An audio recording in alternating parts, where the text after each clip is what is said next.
আসসালামু আলাইকুম। আমরা এখন আছি সাপাহার থানা বাদদমদমা মাঠে। আমরা আসছি আমাদের প্রিয় আম চাষি মোহাম্মদ বকুল চাচা। আমরা তার বাগানে এসেছি বাগান পরিদর্শন করার জন্য। আমরা একটু দেখব বাগান কিরকম।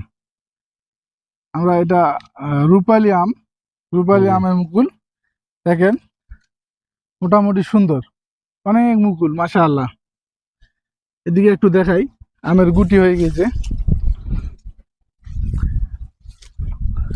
কত মুকুল দেখেন মাশাআল্লাহ, কত সুন্দর মুকুল। যেদিকে তাকাবেন শুধু মুকুল আর মুকুল। এটা বারুইপুরের মুকুল, সুন্দর। দানা হয়ে গেছে, ওই দানাটা দেখো, প্রায় এক হাতের উপর, এক হাত বারুইপুরের দাম। জাতীয়। হ্যাঁ চাচা, আপনি এত সুন্দর মুকুল, পরিষ্কার আছে, কোনো পচা নাই, মাকড় নাই, কি কোম্পানির বীজ স্প্রে করছেন? আমি এটা কেমিস্ট কোম্পানি থেকে বিষ স্প্রে করছি, যেমন কেমন জল প্লাস, হ্যাঁ, পচার জন্য ডিএনসি ছত্রাক, তারপরে তোমার মাকড়ের জন্য মাকড়ের জন্য অ্যামাটিক। অ্যামাটিক মানে ওই নালি ওটাই তো। হ্যাঁ ওটাই, মুকুল তো খুব পরিষ্কার, আল্লাহর রহমতে মুকুল। আমরা একটু দানা দেখি, চলেন নি।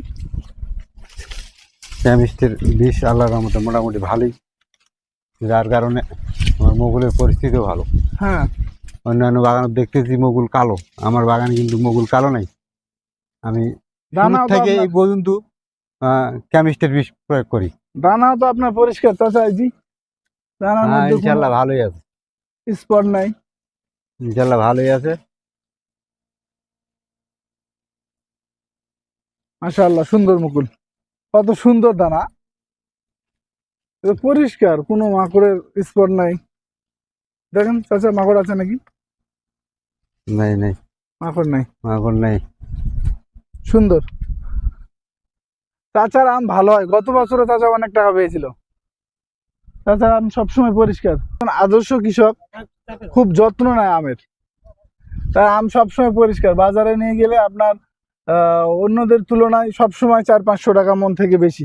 বন্ধুরা, আমার সাপাহার থেকে আমের ভিডিও পেতে এবং আম সম্পর্কে, কৃষি সম্পর্কে পরামর্শ পেতে আমার পেজটিতে অবশ্যই ফলো দিয়ে রাখবেন এবং লাইক, কমেন্ট, শেয়ার করবেন।